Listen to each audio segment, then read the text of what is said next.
Tukiachana na hayo, naibu gavana wa kaunti ya Kakamega Ayub Savula amemkashifu vikali aliyekuwa naibu wa rais Rigathi Gachagua kwa kuwataka viongozi kutoka eneo la magharibi mwa Kenya kushirikiana na yeye ili kufanikisha azma yake ya kubuni serikali baada ya uchaguzi wa mwaka 2027.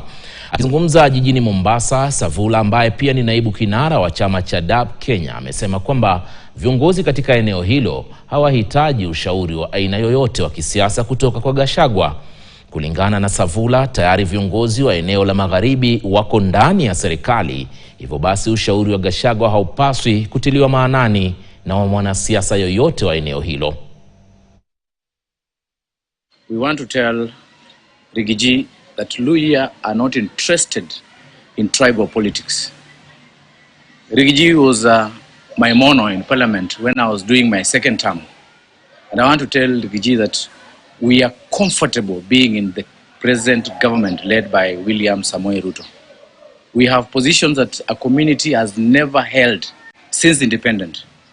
We have Prime Cabinet Secretary Musalia Mudavadi, who is the senior most among all the ministers in this country.